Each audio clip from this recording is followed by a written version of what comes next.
Live from LinkedIn, YouTube, Facebook, and Twitter or X, it's Revening's Whiskey Wednesday. Welcome to Whiskey Wednesday, Revenue Party people. I'm so excited to bring on Lydia Hutchison. What's up, Queen? I can't hear you. Oh, there you are. Of course, I'm going to make all the rookie mistakes on the first episode. I was muted. Oh, no. Thanks for having me. Being here. I'm so glad to have you. And let's just get into these awesome topics and all this great stuff we have going on tonight. So I'm going to really quick run through this intro. Of course, you can subscribe to the Whiskey Wednesday newsletter at reveting.com. Just hop on over there and there's a pop-up and it'll ask you to subscribe and you can keep up with all of these different episodes. And for tonight's episode, you're going to want to enter to win the 4 prizes. So you're going to tag Lavender to win 1. You're going to tag Headset Advisor to win prize 2. You're going to put hashtag revenue to win prize 3. And you're going to tag Snoop Dogg, who's on LinkedIn now. What's up, Snoop? To win prize 4. Let's get him on Whiskey Wednesday. Please blow him up from the comments. But let me pull up really quick. We're both going to get covered a little bit, Lydia. But the StreamYard affiliate QR code, lean over to the other side. Like, come into the middle with me, Lydia. This way. Over here. No, other way. There you are. Yes. So we're going to do the StreamYard. And if you guys want to use what I'm using right now to go live on all of your social channels, then you should. And just use my affiliate link. Why not? And sign up to do it. And if you want coaching on it, then you can join my program, which I'll tell you about here in a second. Of course, we have a tip jar. Give us a little love. You can pause us and scan this QR code there. If you like my jacket, we got to get you going on Latote, Lydia, because I'm obsessed with it. But maybe, look up Latote on LinkedIn if you're on LinkedIn tonight. And you can scan this QR code to get a free box and try out some of your, clothes there. It's for women primarily because it's kind of hard to dress business casual sometimes. But I like it. I like to get like party clothes and more like, I don't know if you'd wear this to the office, but I like it for Whiskey Wednesday. And that pink suit, of course, is from Latote as well. But if you want to try Latote, you can get 1 box free with this QR code. And sponsor Whiskey Wednesday. Lydia, help me out here. So, if you are interested, just go to reveting.com/sponsorships. But Lydia is helping me out with finding sponsors, and it's been really fun. But what would you add? It's an amazing way to get brand recognition. Like most of the prizes I've won and swag and free licenses to things I had never heard of before I started attending Whiskey Wednesday. So if there's any way to get your brand and your product out to a bunch of sales and marketing people that get really excited about things, this is it. Absolutely. And hopefully you saw the quote from Proposify in the video. They love their experience. They've kind of transitioned their audience, but yeah, we, talked them up a lot. Last quarter, they were our sponsors, but definitely looking for sponsors now. Also, I have my Taking Up Space program right now where I'm doing some group coaching. So classes in session. It's not just for the kids back to school. It's for us too. So come get accountability. When you sign up for my program, you get the technology included. So that's CRM, that's website technology, and I'm going to coach you through it. That's your newsletter. And so as long as we're working together, you can continue to use that technology and I'll continue to help you with it. We have group sessions going on right now. So would love to have you there. Let me know if you're interested. You can also visit my website. But Lydia, we're going to get covered up again. If you enter to win prize one, so tag Lavender. Lydia, tell us, why should people use Lavender, and also your 30-minute cold email coaching? I can do both, calling and coaching, or neither one of us can talk. Lavender's awesome. I mean, it really kind of helped me solidify tone and, the way that my emails come off sounding to people. I've really had fun playing with it. The email coaching with me is I'm happy to kind of audit your current templates, things that aren't working, and help you improve them.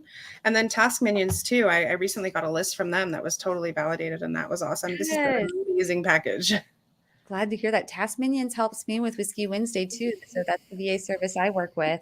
So shout out to Chandra with Task Minions. If you could tag Task Minions, give them some love, but tag Lavender to enter to win these 3 prizes for prize 1. Prize 2 is cold call coaching with Tom Slocum. Please tag him, give him some love. What's up?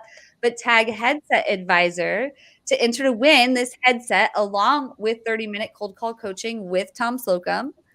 And then prize 3, we're going to let the guests explain this at the end of the show, but you're going to enter to win 1 hour of free coaching with the Adam J and a free resume audit with Claire Davis herself. So I want to enter to win these prizes. Like, I highly suggest you definitely tag #revenue in the comments to enter to win these. And then finally, tag Snoop Dogg to enter to win a chance to be a part of the group sessions that we're doing right now, 4 days a week. So 1 month free to the Reveting Roar. This is the Taking Up Space program that I'm doing right now. So it's Monday, Tuesday, Wednesdays, and Fridays at 10:30 a.m. Eastern time. You get the technology included, like I said, VIP community access with the other students. And then there's 4 group classes per week that you get if you tag Snoop Dogg right now. But next, we get to welcome on Katie Penner and Scott Tower. Katie Penner is from Sendoso. Please tag her, give her some love. And, we're going to be having her here on the show. I know she's going to be at SaaStr. So we were talking about that pre-show. So Scott Tower, he's with Proposify, Director of Sales there. So if you're connected with him, please tag him too. He has a connect request out to me, and I am hoping to get connected with him on LinkedIn here soon. So he's going to be on the show, though. We've obviously communicated via email, and I'm looking forward to having him and Katie on together. Oh, I just gave something up. Hopefully nobody just saw that, but I'm going to go back here. And we're going to bring in our guests really quick. So welcome to the show, Claire and Adam. Thank you so much for being here. Hey, so good to be here. Thank you for having us. Absolutely. Can I just say how much I love the production value, by the way? Like sitting backstage and watching all this video, I'm like, my podcast sucks. Like, I need to level my game up, folks. I'm so glad you said that, Adam, because I was thinking the exact same thing. I'm like, holy smokes, Jesse has this thing dialed. I'm entertained. I'm going to try not to just sit back in awe and watch, and I'll actually contribute to the show. But you put on an incredible production here. Well, Jesse, I want to see Snoop Dogg's feed tomorrow morning when he logs in and sees all these people. He's like, who the fuck are all these people tagging me? On LinkedIn, he only has like 22,000 followers right now because he's only just joined this week on LinkedIn. So I'm like, here's my chance. I got to get his attention now. 22K in a week. That's like everyone's dream growth, right? I know, right? Yeah. I sent him a connect request, but I don't know if he got it. Snoop Dogg, do you need a resume? Love, Claire Davis. I will write you. resume. Yeah. He's totally going to reply. Oh yeah, definitely. He needs a new banner too. Come on, Snoop.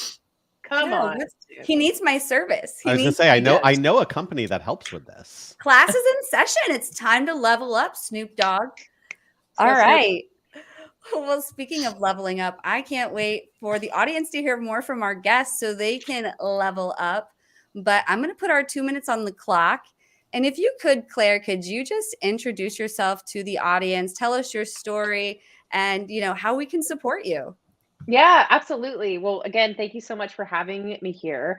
And for those listening, and I just saw on the amazing intro you've done, 22% or so of people here are in sales, and that is my sweet spot as well. But I'm a resume writer. So you might be wondering, well, why is there a resume writer just for sales?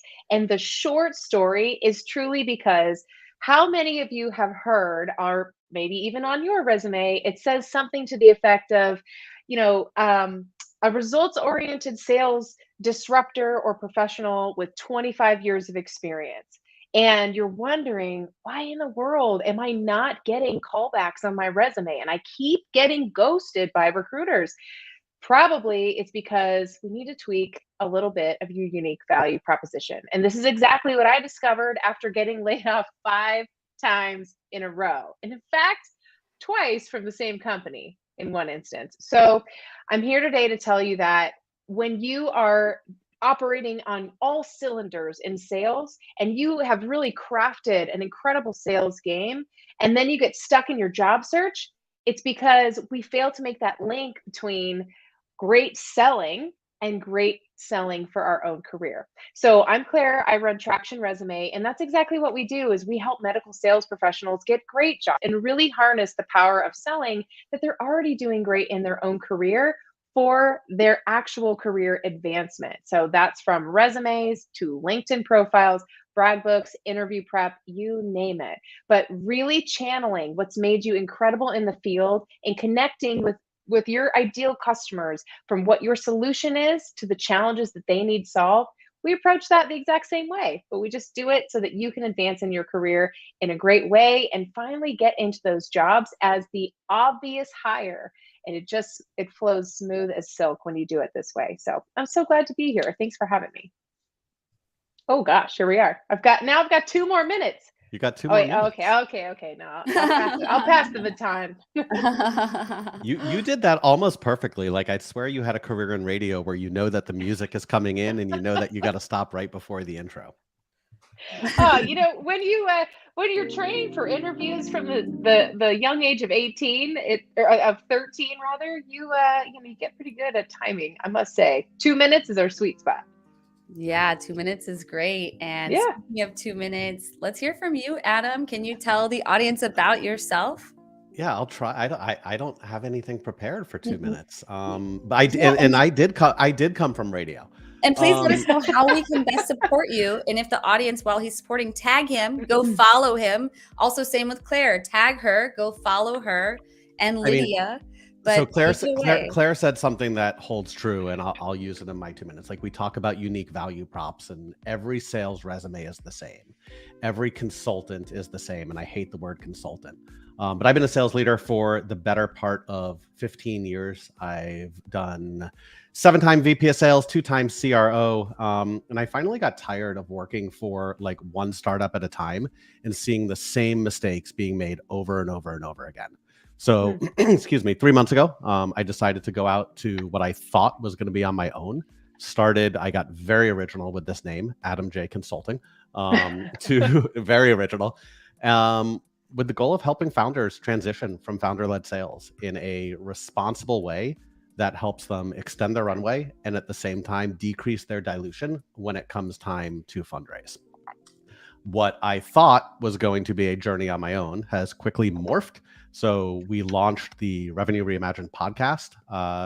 We are 4 episodes in, and Dale Zwazinski, who is my co-host, we are actually in the process of merging both of our consulting firms. So everything will be under the Revenue Reimagined brand. And when we talk about unique value prop, you're getting 2 CROs and a complete go-to-market agency. So think everything from top of funnel, sales, marketing, RevOps, and everything in between. to really ensure that founders are being set up for success. The second half of the business, and probably my passion and what I love doing most, is leadership, leadership training, leadership consulting. No one teaches you how to be a leader, right? You're the top rep, and now you get to go be a manager because you wrote that great resume. So go be a manager and go lead a team. And it's not that easy. So we spend a good amount of time really focusing on making sure that you know how to be a leader versus a manager. So we'll do, and Jesse, I didn't prep you for this, but everyone who comments any of these three, we will give them a free copy of our From Manager to Leader guide and save everyone $100. Thank you. That's awesome. That's super kind. Thank you so much. I really appreciate Thanks that. for And the having me. audience does too. Yeah. And if you don't mind, like plugging those details in the comments, I see you're already active there too with the audience. And audience, keep the comments flowing. Let us know, if you have any questions, because we want to make this about you, right? Because that's what it's all about. So keep us honest here, and we want to share as much value that we can with you. So I'm just going to transition us into our first topic, and we have Claire kicking us off with this one: navigating the organizational maze. Oh, is this not the correct I think this might be Adam. Is that Adam? I think what happened is that the banners didn't get updated from last week. So I apologize. I'm going to just pull this up really quick manually.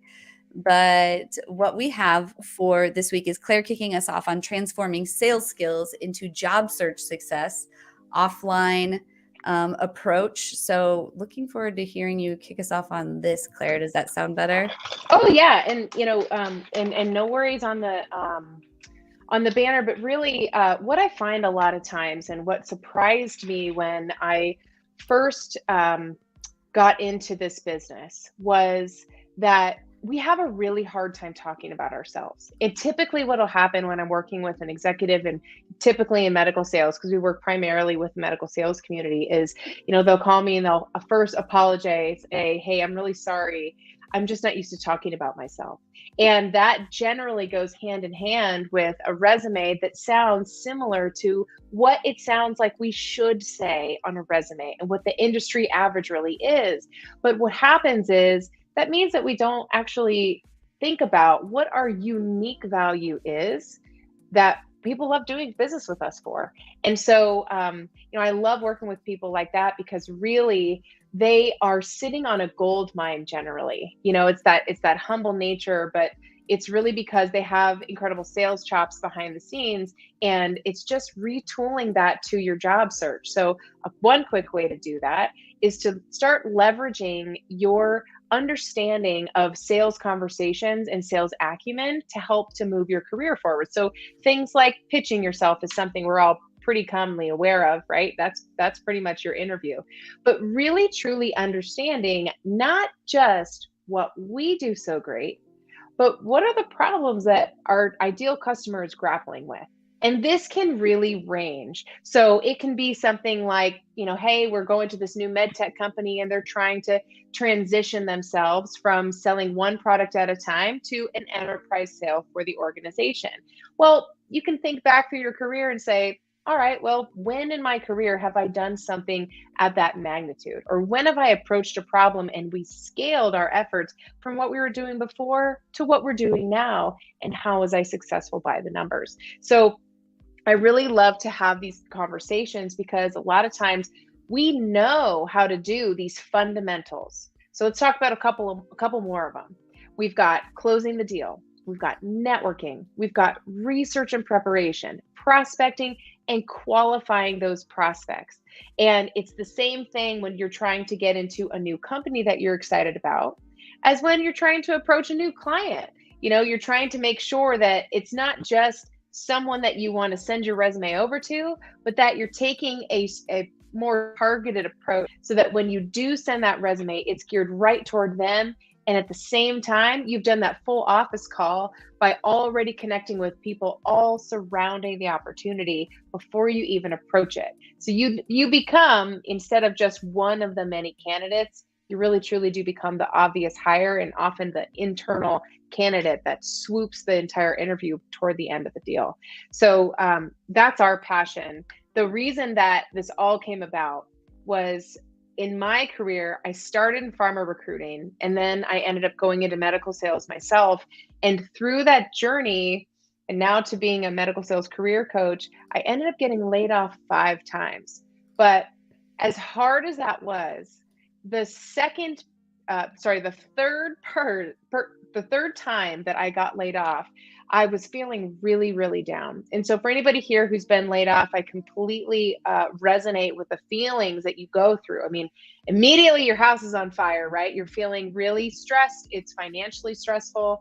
Your confidence takes a huge hit. But I got this phone call from an old client of mine because I never changed my phone number. That's one hot tip. Never change your phone number if you don't have to. And what happened was really surprising to me. He said, "Hey, Claire, I'm in the OR." And at the time, he was needing something for a patient there that I used to sell, but I was no longer at the company. And he said, "Hey, can you get this for me?" And I said, "Hey, yeah, absolutely, Roger. Like, I really can, and I'll connect with the rep who's still working at the company. But Raj, you know that I got laid off from there about a year ago, right?" And he said, "Well, yeah, I do. I know, but I just knew that if I called you, that you would help me, and you would do whatever it takes to help us get this patient this test." And that was the first time that I realized all of the pieces of the puzzle are important. Your resume, your interview prep, the way that you're prospecting, the roles that you want to get into. But the one thing that we need that will set us apart through the entire process is really truly knowing why people want to do business with you. And that really comes down to what is the unique way that you do business and the particular way, the specific way that you get results and for a specific group of people. So for me, that's how we hinge everything that we do. And it's such a delight because when you start to approach your job search that way and you start to represent yourself as if you were the product, it starts to open doors because no longer is it this feeling of please take a chance on me. Instead, it's I know my value and what I'm bringing to you. Let me deep dive on what you're dealing with at your company or within your organization to see if I'm the right fit for you. So I highly encourage everyone who's looking to really amp up their job search, or they feel like they're getting ghosted, or they're just not rising above the pack, or maybe you keep coming in second for those jobs that you really want, is to start doing a deep dive on what it is you are uniquely great at that sets you apart, and how do you uniquely use a system for success to solve these challenges, and why is that relevant to your target? And you're going to see a whole lot more momentum, I promise. Yeah. I love that. What might you add on this topic, Adam? I'm just wondering if you brought us on together because I started my career in healthcare in pharmaceutical sales. Get out! Then I went into the operating room and did OR sales. Yes. So I know your world well. I've looked at thousands upon thousands upon thousands of resumes. And what you were saying initially is so true. They all start with, "I'm a highly qualified, results-orientated, quota-crushing animal," right? Like, great. You and every other person that's applying. What makes you different is so important. And I think, on top of putting it on paper, you have to tell that story, right? The paper is going to get you the interview, hopefully. We could go on and on and on about applicant tracking systems. And I think, the resume has to couple the networking, and the resume is still important. But once you get in that interview, you got to tie your story to your resume. Because if you think that hiring leaders aren't looking to make sure that what you say matches what you write, you're wrong. And oftentimes it doesn't. So you want to make sure that you are positioning yourself as different from everyone else. You hit the nail on the head, right? Every person I interview is going to tell me they're a top performer. They've crushed quota. Their managers love them. They're a closing machine. They could do top of funnel. That's table stakes, right? How do you stand out? And what makes Adam, Lydia, Jesse, what makes you better? What makes you different than everyone else that you're going to be able to come in and make that immediate difference?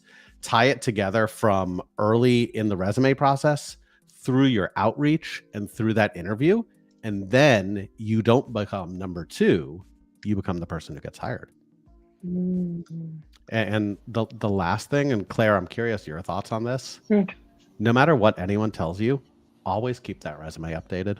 Like there's so many people that I know that's like, oh, I haven't updated my resume in 5 years. I love my job. Yes. Listen, I love your job too. And I love that you love your job. But the fact is, unless you work for yourself, you never know when you might need that resume again. And even if you work for yourself, you never know when you might need that resume again. You got to keep that resume updated. Cindy says she did pharma sales. So let us know if you've done pharma or medical sales in the comments here. Also, give us a 1 if you keep your resume up to date or your LinkedIn up to date, and give us a 2 if you do not and you're willing to admit it. So I'm just curious to see where the audience stands on this topic. But yeah, anything Lydia or anyone wants to add on this topic, transforming sales skills into job search success? I think Adam can relate to this pretty closely because, you know, when you're looking at sales resumes now, it's kind of standard to have like your quota attainment and your pipeline contribution and all this stuff. But it's just like you said, 1, you can really make that stuff up. And 2, everybody's doing the same thing. Nobody's going to come in and say, I only hit 30% of quota. So it's kind of like connecting the dots and talking about, and it's funny, this was a topic in one of my pavilion courses this morning, was like actually talking about, here's what I did that changed this and resulted in that, which was the reason for the pipeline contribution. So, you know, that storytelling is just as important when you're selling yourself, for sure. Good point. And we got a question here from the comments. Do you have a smooth way or approach for not hard selling? So great topic. Sales is something that I have to learn more and more about, as I always try nice to sell myself. So what's that smooth way? Is that like you were saying, like how can you best help them? Yes. Take it away, Claire. So if you are struggling with coming off as salesy in your interview, or if you've ever said to yourself, oh, I really hate interviews, or I hate bragging, it's typically because our focus is really on the wrong thing at the time. Our focus is on winning the sale. But anybody who's here, who has been following Adam J or Jesse here about sales expertise and how you really do become that consultant, will know that it's a lot more about our prospect or about the target than it is about ourselves. So the same applies in an interview. If you are starting to feel like, this doesn't feel smooth, I would encourage you to actually work on your questions. So we know we want to present ourselves as in the best light in an interview, but really that interview conversation is so much more about deeply understanding the customer and what they're struggling with. And once you start to ask questions and ask follow-up questions and really probe for, tell me a little bit more about your, the challenges you're facing. Well, how has that been affecting your team? What are you hoping to achieve, right? So what if you could wave a magic wand and your challenges, your pain went away in the next 6 months with your team by the next hire you make? When you start asking those kinds of questions where you can get underneath the different layers of the challenges that the target's actually dealing with, they will quite literally tell you what they need to hear and what they're looking for to solve those problems. So I would say if you're really struggling to make it flow in an interview, try asking more questions and really getting to know what success would look like for the person you're sitting with. Because in my opinion, as much as we want to sell ourselves and we want to win the sale, it's so much more valuable to both people on both sides of the table if it's a right fit hire. And the best way to know if your product, and in this case yourself as the person being interviewed, is the right solution for the target, so your hiring manager, is to ask those deep questions that you know it's a right fit. So that'll help you kind of smooth that conversation out. That was a really good question. Absolutely. I'm gonna double down on that. The number one thing that's important to me when I'm interviewing a candidate is the questions that they ask. It tells me how much research they've done about the company, how much research they've done about me, and where their overall mind is.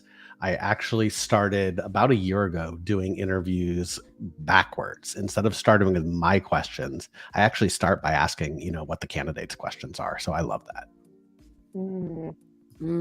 Such a great point, and something that I love to do. So I'm glad to hear that advice is, back when I was applying for jobs, was just show up with the questions, because the interview goes both ways. And yeah, that fit is so important for your mental health, for everything. So just like really, dig in on the questions, because then it shines well on you too, as you're hearing Adam say. So let's transition now a little bit, if you guys don't mind. Adam, could you kick us off on strategies for aligning sales and marketing and founder-led transitions? So this is a little bit different, but something that, we've got a big B2B SaaS audience, and, founders are really involved with a lot of these startups. So how can they make that transition?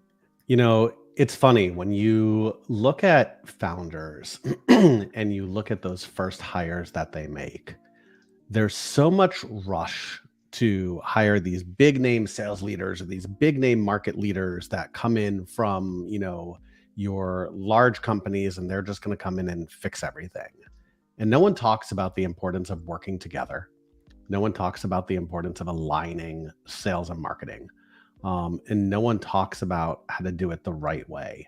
You will find, founders, they'll put out these great job descriptions of like, I was talking to someone the other day, once in a lifetime opportunity, future unicorn. Maybe, I hope so, but none of that is going to happen if you don't do it right. And I think it starts by when you hire these folks, you got to make sure that you have alignment from the start. What does that mean? Couple things. Marketing, and I love Jesse, I love my marketing folks. But marketing should not be KPI'd or compensated just on leads. Leads are important. They absolutely are important. But what you need to have marketing focus on is not just the leads that they bring in, the quality of the leads, right? So when you look at the quality of the leads, how many leads are you bringing in? Where are they coming from, and what are the best sources? But ultimately, what percentage of those leads are being sales accepted? What percentage of those leads are coming down the funnel? And what that's going to require is your sales and marketing leader to be really tightly aligned, correct? What's the messaging? Who are we reaching out to? Does our messaging from the very top of the funnel, is it consistent as we go down and go into the sales motion? Then your sales folks are not just compensated on the leads that they convert and the deals that they win, but sales folks should also be compensated on time to value. So how long does it take to get these folks onboarded? Sorry, I'm seeing pictures coming up about comments about my wedding. Little delay. How long does it take to get these folks onboarded? And then ultimately, what's the retention rate? And that's how you start to drive this kind of sales, marketing, and success alignment, where everyone is working together for the same goal.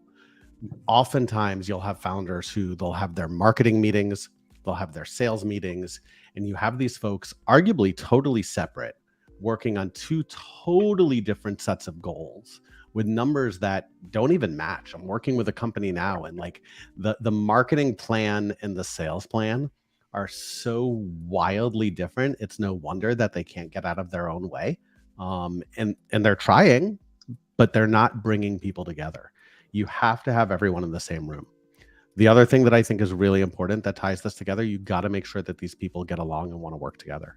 In early startups, your marketing folks should be interviewing your marketing leader and sales leader need to interview one another, so to speak. And you have to have that buy-in that they're the right people for the team. I think that there's this mindset that, oh, they're just gonna kind of work together and they don't need to like one another.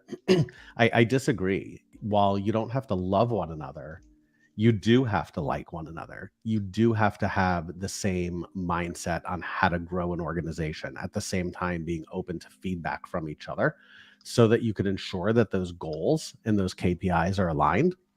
And then lastly, no matter what it is, whether we're building out the marketing function or building out the sales function, you want to make sure that every piece of knowledge that founder has, because there's no one who knows more, there's no one who's more passionate. You got to make sure that that's documented.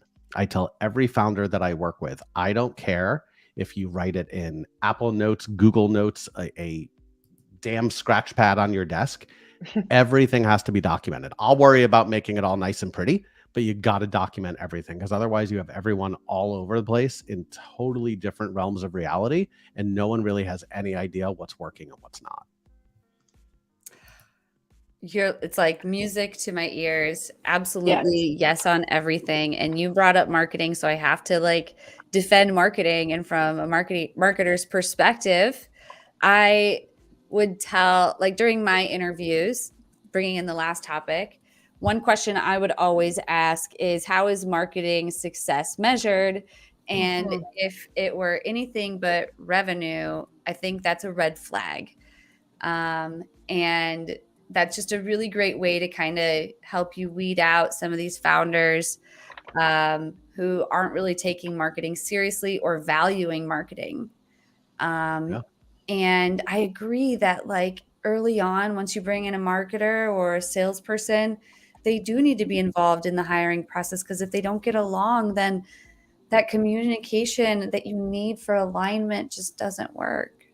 But it doesn't happen often, and like it's especially in startup land. And like Lydia knows, like I worked with one of Lydia's friends at a startup, and like fortunately, and we both left, but we did interview one another in the process, and it was important, right? If I have a totally different mindset on what marketing is, how marketing and sales should work together, how marketing should be compensated, what the KPIs are, and then the marketing leader has a totally different vision of what sales should be and how sales should partner with marketing and where the handoff comes into play. Like if we're on a totally different page, we are doomed from the start.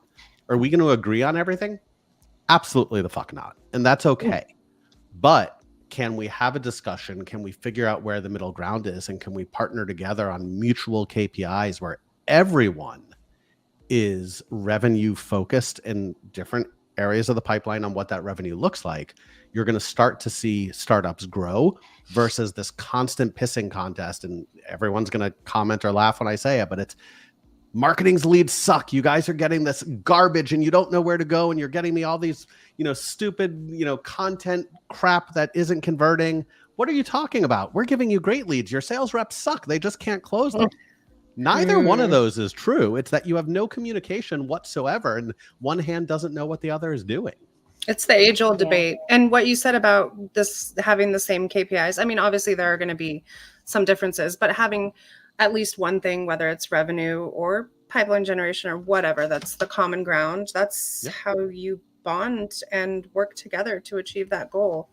And that's where I've seen the most success in the last couple of startups that I've been at, is when, sales and marketing talk together often and with no barriers. I speak to, in an ideal world, and even with the startups that I do consulting for, I am speaking with marketing leadership every single day. You have to. Every single day. It is arguably the person I speak to the most. And it's the only way that you can drive revenue, because at the end of the day, if you wait a week, if you wait, 3-4 days, it's startup land, right? Like a week is a month. Like it's too late. You become your own bottleneck, seriously. 100%. And while Lydia, you said it, right? Like maybe it's not revenue generating, because I get it. Like a marketing leader obviously does not lead the sales team and cannot control deals being closed, but pipeline being created yes, it's still sales responsibility, but if we're aligned on where we're getting leads, what the messaging is, how those flow through, and we have trust that the sales team could convert those leads because they are good leads, then marketing will have no problem having some type of compensation or benchmark based on pipe being generated because they're comfortable with my team. One of the things I would always do with my BDRs, one of the final interviews would be someone from marketing. No, they don't report to you, but we are all one team at the end of the day. I want you to have confidence that my team can close the leads you bring in. Just like when you hire someone for demand or you hire someone for content, I want a chance to sit down and interview them. Not that I'm looking to block your hire, but let's make sure we're all on the same page. I love that so much. And here on Whiskey Wednesday, we always say your best salespeople are marketers and your best marketers are salespeople. You need to have those skills. And especially right now, the importance of personal branding, your salespeople need to be building a personal brand. And I know a lot of companies don't want to hear that, and that makes people scared. But I could go on and on about this. We could go on and on. If someone I'm sorry, I have to. If a company, I had this come up. So before I went out on my own, I was interviewing with a company for a head of sales role.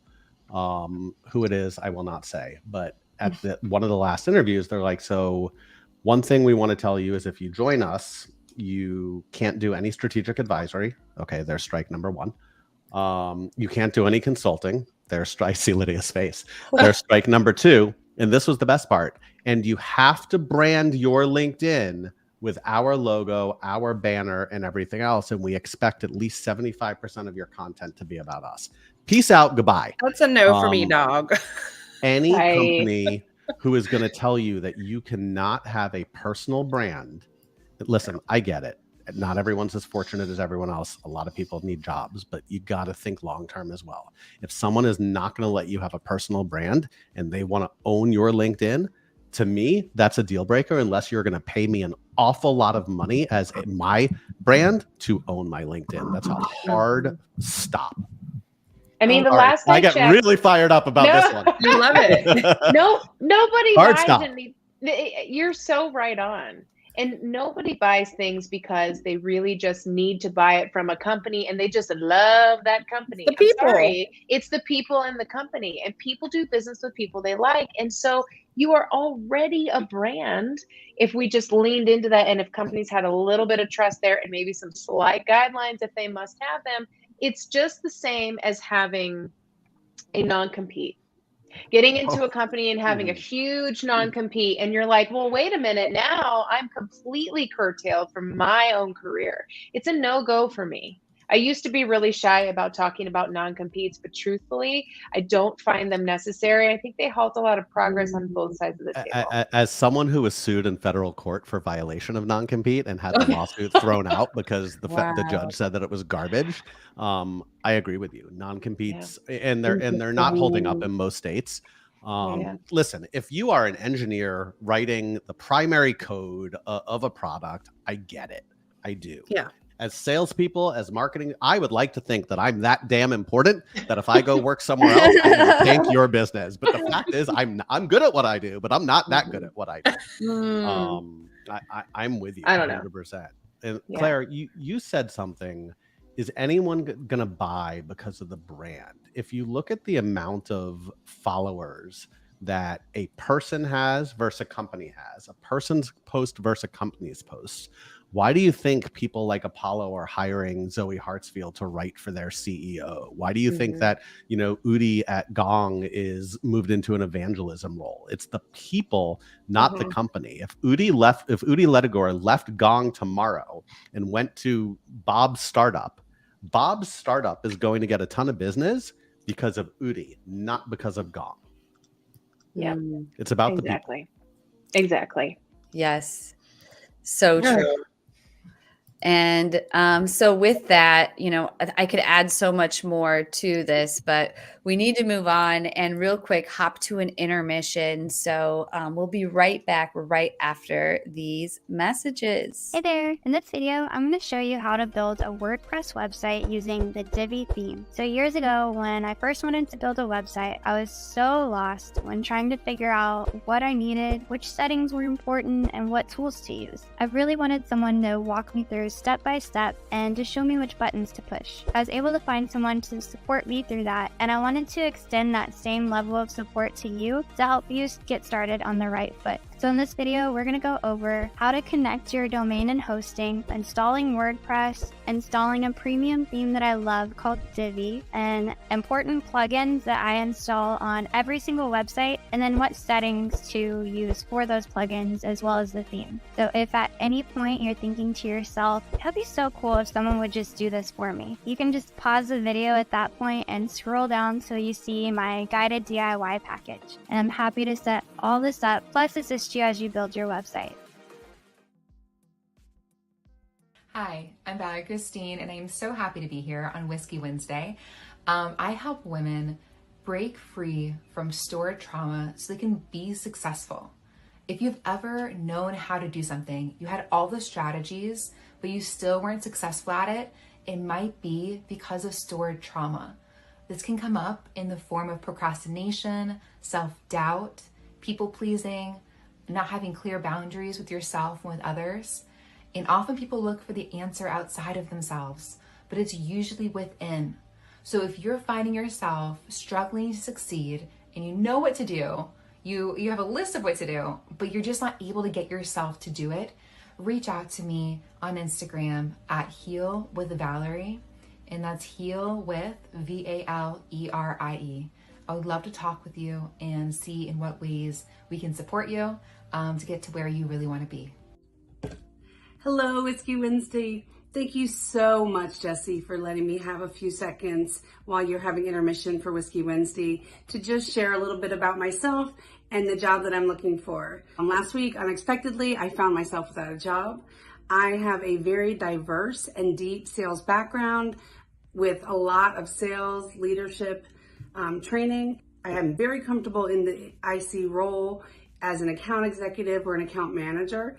My background in sales includes medical device, financial services, SaaS, payroll, as well as human resource sales. I am open to talking to anyone about a job. I come with a lot of social media, social influencer experience, which I would love to bring to the table. Sales evangelism is something that I was born with, so my sales style is a little bit different, but it's extremely energetic, and I really want to bring something to a company who is looking to get their name out there. I want to be a part of that. I want to help spread the word. So anyway, I am just starting my job search at this point. I am trying to narrow it down, but if you have something that you're looking for, you need a little help, I'm here. If you have a role that you're looking for, an account executive or a business development manager role or an account manager role, partnership manager, I'm your person. I love building communities, I love building relationships, and I'm not afraid to get out there and pound the pavement. Connect with me on LinkedIn and let's start talking. Thank you so much, Jessie. Have so much fun, WW. WW is easier for me to say. Bye, y'all. Thank you so much to Julie Nestor. Wishing her all the luck. Please tag Julie Nestor, lift her up. Also tag anyone else you know who's looking for a job. And I'm going to go ahead and bring Lydia in here with me. But Lydia, people should tag Valerie. And who else do we need to have them tag and blow up in the comments? We've got Lavender, we've got Snoop Dogg, and Headset Advisor, and Brittany Honkamp. But we appreciate everybody who's watching and everybody who supports Whiskey Wednesday and keeps us going. I know we're running a little bit late, so I'm going to bring our guests back in. Welcome back to the show. We still have 2 more topics. Maybe we can kind of try to like blend them together because we've kind of already blended our other two together. But topic 3, just as a reminder, is implementing sales funnel strategy with a job search. And then topic 4 is transitioning from founder-led sales, which we've touched on a little bit. But Claire, can you kick us off with implementing sales funnel strategies in a job search? And also, if you're looking for a job, let us know in the comments, like sell yourself as we're going through this. Yes, very good. It's a great time to practice that unique value proposition, you guys. Please feel free to DM me as well and send me questions should you need any help with your career advancement, especially if you're in sales and especially if you're in healthcare. So let's talk a little bit about a funnel, right? Because I think a lot of times we think, okay, I need a job, so I'm going to try to get something laterally, or maybe I want to try something new, but we're not exactly where to start. Because the thing is, when we are sitting in that seat of, I'm not sure where to look, I'm going to get on LinkedIn, I'm going to do all the job boards, we forget that we're actually sitting on a total mine. And the gold mine that I'm talking about is your network right now. So if you were a client of mine, I would say that initially what you want to do is start grabbing a pen and paper, grab a notepad, grab a pen, and start writing down people you knew, people you know, and people you'd like to get to know surrounding the opportunity. And in fact, I challenge anyone here, when it comes to the people you knew and you know, that you get beyond 150 people. It's really hard to do, but people I'm talking about are those that you could pick up the phone and they remember you and you want to continue that relationship. The beauty is, this is going to start to fill that top of funnel. And from there, this is where your sales mentality is going to kick in, because you're going to start qualifying the people that you are talking about, people that you're thinking of, in different groups, right? So you're going to have your pickleball buddies, you're going to have your church folks, you're going to have your friends from Whiskey Wednesday, right? And you're going to start to nurture those relationships, because this is where you can fill that funnel with people who are willing to help you out. And I want to remind you, anybody here who's listening, people are much more willing to help you than we realize. So we want to start with filling that funnel and then further qualifying people who we want to start systematically reaching out to. I like to start with a system of reaching out to 3 people you knew, 3 people you know, and 3 people you'd like to know every single day of the week. And you'll start to see opportunities start to crop up. And we're not asking for anything at this stage either, guys. The first thing that we're doing is we're checking in with people and we're revving up those relationships again. So how are you doing, Tom? Did your daughter Karen get into that college that she wanted? I remember that time we were joking in the, on the pickleball court about XYZ. And just start to re-engage people who are part of your circle. The second part of that to fill your funnel is to, I love my hair in that shot. But the second that's part, Karen. Karen showed up. Oh, hey. Hey, Karen. Karen, how's it going, Karen? Karen, are you there, Karen? Yeah, can you hear me? Yeah, you sound like a man, Karen. Yeah, you totally do sound like a man, Karen. What happened? Tell us about this. Maybe Karen. Karen went quiet. Karen went quiet. I don't know. Having an identity crisis? I have no idea what's going on with Karen, but in the meantime, using a sales funnel for a job search. So the short end of this is that when you start to fill your funnel with people you know, you're going to realize that once you're tapping into the relationships you already have, you're also gaining access to everyone that they know as well. And the key here is to be really specific about what you're looking for and what you're ready to deliver to your next opportunity. So I don't want to bogart the whole rest of the hour. We've got Karen here. I know that Adam has some genius to share with us as well. So that is where you want to start leveraging those things you're great at in sales to really amp up your job search. I love that. Thank you so much for sharing on that. Sure. And if anyone is looking for a job, again, please put it in the comments. And Karen, you're in HR, right? Are you there, Karen? Karen, I don't know what happened, Karen. We lost you. Karen's got poor cell phone Can you hear coverage. me? We hear you, Karen. How's it going? It's going well. It's going well. Okay, Karen. Did you mean to land in Whiskey Wednesday tonight?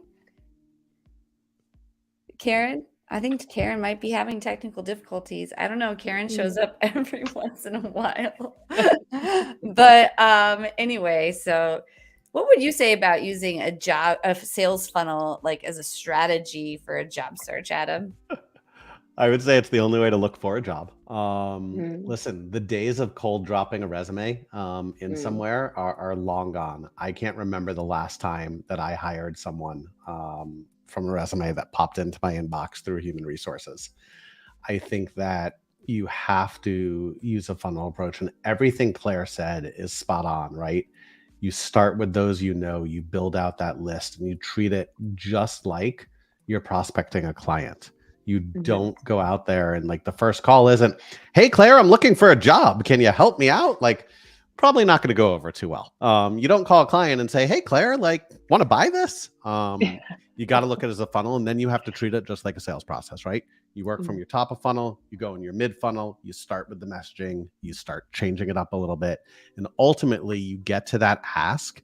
But in an ideal world, because you're rekindling that relationship, if you will, or you're having normal conversations with, your friends who or connections who you normally talk to, it's going to come up in normal conversation. Hey, what's going on? Blah, blah, blah. This is what's up. Like, I lost my role. I was laid off, whatever. And people want to help you, right? The natural reaction, and I do this almost every day with people. The natural reaction is, tell me about what you're looking for and let me scour your network. I think I've said to people countless times, so I'm a member of Pavilion. A lot of people aren't, but like, listen, tell me what you're looking for. And like, I look at those job boards in Pavilion every day. If I see something that, comes up that is beneficial to you, happy to drop your resume there. When you treat it like a sales process, when you treat it like a sales funnel, you will find you are much more likely to get a job much quicker than when you just go in there and throw it out there and start, spewing resumes out there. It's the same way, Claire, you look at prospecting, right? You build this ICP list. Guys and gals, you've got to do the same when you're looking for a role. As someone who used to suffer from shiny object syndrome and look at the next cool thing, pick the list of the 5 or 10 companies. Karen, you're going to have to wait a second. The 5 or 10 companies you really want to work for. And those are the ones that you really have to get super nuanced and build a funnel around. Now Karen may speak if she's found her voice. Karen, have you found your voice? Hello? Can you hear me? Karen, what happened? Hello, is this the LinkedIn support department? This is not LinkedIn support, but how can I help you? Is this You're on- Whiskey Wednesday again? Yeah, you made landed on it, Whiskey Karen. Wednesday. I was calling into the LinkedIn support team. They're Oh, closed. Yeah, closed for. All right, well, I've got a pretty big problem, and I'm angry tonight. Really angry. My voice, I hear it echoing, and it doesn't sound anything like me sometimes, but it's really bad, and I just want to talk to somebody in the support department of LinkedIn. I'd like to complain about a few SDRs who are calling us too much over here. Oh, you're getting a lot Little of calls. Johnny's very busy with some of his advanced algebra, and he really needs some help. And these SDRs keep demon dialing me, and it's really bothering me. Is it the SAS kids, Karen? It's these pesky SAS kids. And by the way, if they get laid off, I don't care. I know that's heartless, but you just can't get these kids to stop calling these data providers. They're everywhere. I mean, they just keep giving out my phone number. I'm on the do not call list. Isn't that supposed to be enough? Yeah. Doesn't actually work. Oh. Well, Adam, do you have a better solution? I'm looking for a way to get off the list. I want these SAS kids to stop freaking calling me all day. It sucks. Would you rather get an email? Wow. Just put your phone on do not disturb. How about a LinkedIn DM? How about a cold FaceTime? Yeah, cool. Yeah. Now, especially from Ryan Reiser, I definitely wouldn't want one from him. He's got the best data. He's got that silly headset on everything he does, and I love that headset because it's the best one on the market, but it seems like he has a new one every week. Where's he getting all the money for this? Maybe from selling stuff to people he cold calls. I saw he posted his paycheck a few months back, $290,000. Wow. Oh man. Interesting. I'm in the wrong line of work. Yeah, me too. So, Anyways, I download an ebook and then I just get completely blasted by the SAS kids and I'm done with it. And I'm trying to call into the LinkedIn support team and they just won't answer. I've been calling them for weeks now, Jesse, and I just don't know how to fix the problem. I'm looking for some help. I don't know. I mean, Claire, what might you suggest to Karen? I'm really stumped here, Karen. I'm still trying to resonate with the voice happening right now. I feel like when you first came on the show, there was sort of like a deeper voice going on, some good baritone happening, and now it's shifted a little bit. I don't know. I've been a little sick lately, and Yeah. I've had a couple of glasses of whiskey with Oh, my husband here. oh no. That's Well, what we're the glad show's you about, made right? it. Yeah, we're glad you're here. You're in the right room, perhaps. Yeah, well, I just want to know, how are we going to get these SAS kids to stop calling me on it's my personal cell phone. Stop downloading ebooks, Karen. That's been my problem. I do love a good ebook. Nelson, by the way, I told Nelson he couldn't get on LinkedIn anymore, and he's been much nicer. He used to get really angry too at the SAS kids. I don't know where he's been, but he's been gone for months off LinkedIn, of course. You know that. I see him every day. I don't know. He's okay. I say switch to a pager. All the kids are doing it. A pager. Wow. There you go. Well, thank you, Jesse. Thanks again for trying to help, even though you did nothing for me this week. I've got to go. I got to get back to little Johnny and the soccer games that we're talking about for tomorrow. Sorry, not sorry, Karen. Have a good night. Peace out. Oh man, resident Karen stops in every so often. I got to get you uncovered there, Lydia. She sounded pretty drunk tonight. A lot of whiskey happening. You guys handled it pretty well. I don't know. She's got issues with those cold She callers. hates the SAS kids. What do you all think in the comments about cold calling? Press 1 if you make cold callers, and type 2, or if you make cold calls, press 2 if you do not make cold calls, and let us know, like, how do you prefer salespeople reach out to you? Is it cold email? Is it cold call? I'm just really curious to hear from the audience. But as we hear from them on that, let's hear from you, Adam, on transitioning from founder-led sales. Oh, how do you do it? Can you do it? And I think the answer is twofold, right? A good founder is never stepping away from sales in its entirety. There is no one who is ever going to have more passion for their business and be able to sell that vision better than a founder. That said, a founder can't sell forever, right? They can't be the only person that sells. You have to at some point bring in AEs, hopefully at some point bring in a sales leader. But before you do that, it's really important that you build some semblance and system of process. So what does that mean? So with my clients, we have a 62 item playbook that we build out. And that is everything from making sure that your ICP is clearly documented, that your buyer persona is defined. Those are two very different things. That you understand what that ultimate value prop is. I love hearing that term, even when you're talking resumes. What is your UVP? What is your elevator pitch? If everyone at your company is sitting at the dinner table with their family member and they say, what does XYZ do? Y'all better be saying the same damn thing, give or take your personality, because that message has to be consistent.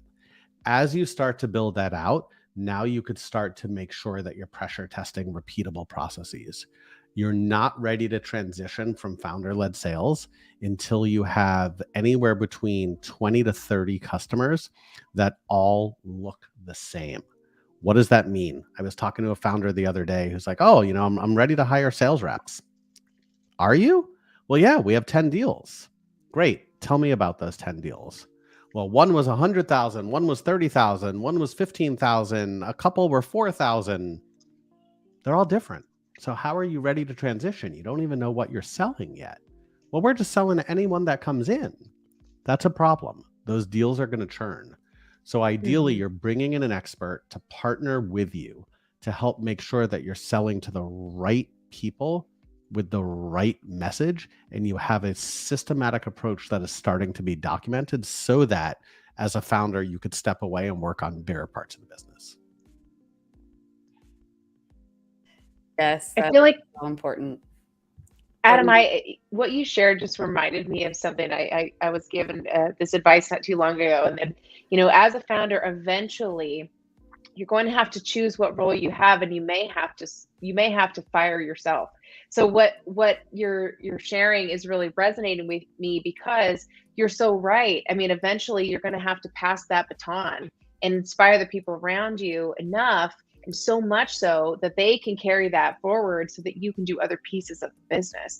But you're smack on there, because if you're sitting around the table, I also love thinking that, we've got to be able to explain that message so clearly that even our spouses can tell us and tell other people what we do. Yeah, wise words there, Adam. Thank you. Every founder should want to fire themselves, right? At the end of the day, like, you don't want to be in that role forever. You want to have experts. You want to know what you're really good at.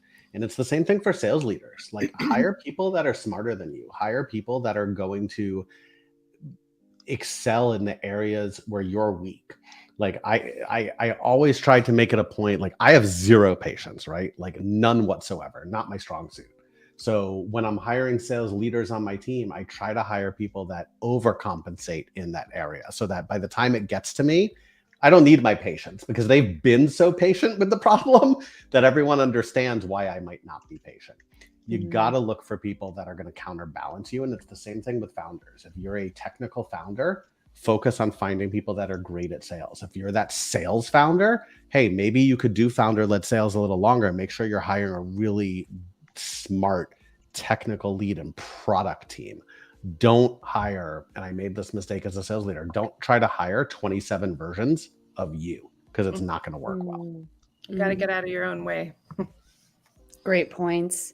And I know we've gone over, and real quick, we've got the guru of the week. The guru of the week. Hashtag guru of the week. Drum roll. Do you both remember, and I accidentally may or may not have earlier, who we discussed as guru of the week? Could you please share why this person is guru of the week? Oh gosh, I think we both chose Josh Braun. Like, it was instant. Josh is a friend of mine, and he's an incredible sales leader, and he really has a great way of letting go of the attachment feeling that we all feel to just nail that sale at all costs, and to let go. And it is such a better way forward. And not to mention, one of the nicest guys around. And actually, he just did a really great show recently with Chris Bogue. So those two are two of my favorites as well. How about you, Adam? Yeah, so Josh actually lives 15 minutes from me. Love it. Funny story. We've never met. I actually just messaged him the other day. I'm like, dude, we have to meet for coffee.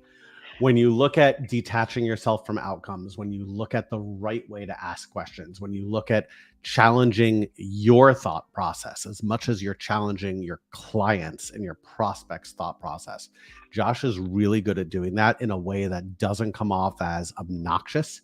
It doesn't come off as pervasive. It doesn't come off as in your face. It's arguably so subtle and so human and so real that it makes you want to interact. And my approach has always been very non-sale. Like, listen, Claire, if you want to do business together, great. If not, that's fantastic. Just talk about what you're going through and, like, listen, we'll do business together. We'll walk away best of friends. That's fine. Either way, doesn't matter. I find that Josh takes a very similar approach. I love it. It really truly takes the pressure off. Also, on a career side note, if you're in that interview, one of my favorite Josh-isms is ask somebody when you're in that interview seat and say, what about me encourage you to interview me today? What about me made you want to talk to me today? It helps that person start to sell you on you. It's brilliant. Yeah. If everybody could please tag Josh Braun in the comments. Let him know, blow him up, spam him a little bit. Let him know he's Guru of the Week. Congratulations, Josh Braun. Both guests were very quick to choose you as Guru of the Week this week.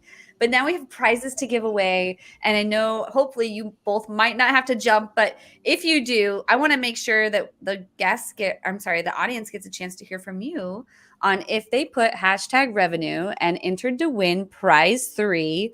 What is it exactly that they are winning? Claire, go ahead. So for me, I would love to give you a free 15-minute resume audit. We go soup to nuts. I'm going to actually unveil exactly what, let me get in the center frame here, exactly the same strategy that we use with all of our clients that I developed after looking at more than 16,000 resumes. It's called my Triple S system, and it helps people get into great jobs faster than ever by really positioning you as the obvious hire. So I'm so excited. Please do use that hashtag, and I'd be delighted to do a resume for you myself. How about you, Adam? I'm gonna do the hashtag so that I could get. No, I guess I'm not eligible. I am gonna do 1 hour of free coaching, and this is your time. Whether you want to talk founder-led sales, whether you want to talk manager to leader, whether you want to talk cold calling, email scripting, anything that you want that is related to revenue, job searching, sales in any way, shape, or form. My hour is your hour, and I'm happy to chop it up with you and help you in any way that I can. I just hit hashtag revenue in the comments myself, so hopefully I win. And you have like 1 more second to enter to win these prizes, because I'm going to go ahead and start giving them away. Now. We've got 14 on Lavender. We've got 10 on Headset Advisor, 12 on Revenue, and 8 on Snoop Dogg. So let's start with Lavender. We've got 15 entries here. I'm going to share my screen and pull this up so you can all see exactly what I'm doing. Here we are, 15 entries. Is it going to be Julie Nestor? I saw Cindy, I saw Virginia, Heather, Dean, Raymond, Alexa. I think it's going to be Cindy. Congratulations, Cindy. You won prize 1. She's a student right now in my cohort, taking up space. Congratulations, Cindy. You definitely deserve it. Let me go ahead and do prize 2 really quick. We'll get to Headset Advisor. So who's going to win? 11 entries here. We've got some of the same names. I see Emily in this one. Matthew. Ooh, Matthew's a new name. I haven't seen that one in here. Jason. Justin, congratulations. You won prize 2. I have a form. I'll share it here in the comments, and people can fill that out so that we can get your information. And that essentially goes to Task Minions, my VA, who's helping connect you with the brands, and then the brands will connect with you in the email. So let's do prize 3. Stop screen share. And prize 3, hashtag revenue. Let's do this. Who's going to get the prize with Claire and Adam? Is it Topher? Is it Carrie? Is it Sue? Is it Raymond? I don't know. Alexa. Heather! She was our guest last week. Congratulations, Heather. Yay. You won prize 3. We'll have you fill out the form here. I'll share it in just a moment. Let me share my screen, and we will do the final prize. Snoop Dogg, 10 entries. Who's going to get the Riveting Roar access to this month? You get technology included. That's CRM, email, website. Emily! Oh my gosh. Emily is an intern at Whiskey Wednesday, and she gets full access. Well, she would have had full access anyway, but right now it's like solidified, Emily. So I hope that you can show up. That is awesome. Congratulations to all the winners. Let me pull up the banner right now with this link. I'm also going to put it in the comment to make it a little easier for you. But we have the after party, so I hope you all can join the after party. So guests, do you think you might be able to join us for a little bit? I have to go put my kid to bed, but I might come down in like 10 minutes. I have to. He starts school tomorrow, and he will not go to bed until I go up there. So I may be back. Oh yeah. Oh my gosh. I will check in on see how dinner's going. See how dinner's going. See if I can join. Yes. I got to get myself some dinner, but I'll be there in a few minutes. Cool. All right. That sounds great. So I'm going to put it here in the private chat for the guests and everyone in StreamYard to make it easy. Ooh, that's the wrong link. That's the form link. Let me get you the It's like that says forms. that one says forms. I'm trying to put the forms link in the LinkedIn chat, but it's not allowing me to. Let me try. Just send me a DM or we'll send you a DM and connect with you to get you connected if you won the prize. I think I knew I was able to share it. Okay, awesome. Because I'm refreshing LinkedIn and it's not letting me share. I shared it on all the other platforms if any of the prize winners were on Facebook. But let me get the after party link because it's a Google Hangout. And here you go, guess. And I'm going to put it on the comments in the other channels. If you want to drop that one in LinkedIn too, Lydia, that would be awesome. But we will meet everybody on Google Hangout. Hope you can join us. Thank you so much. Thanks for having us. Real quick before we go, how can everybody in the audience reach you? Oh my goodness. So send me a DM on LinkedIn. I live here and I would love to hear from you. Please feel free to reach out to me right here on the LinkedIn platform if you're visiting here. And eventually maybe over on TikTok, but I'll keep you posted on that. Oh, TikTok scares me. Me too. Me too. I'm so afraid of that. Definitely DM me on LinkedIn. Website is adamj.io, and shameless plug. Please, please, please go check out the Revenue Reimagined podcast. It's revenue-reimagined.com. Nice. Love that. Thank you both so much again for your time. And thank you to everyone in the audience for being here. We hope you'll show up to the after party. And thanks, everyone. All right. Well, until next week, we really appreciate it. I'm going to close this out. Thanks, Claire. Bye. Thanks, Jesse.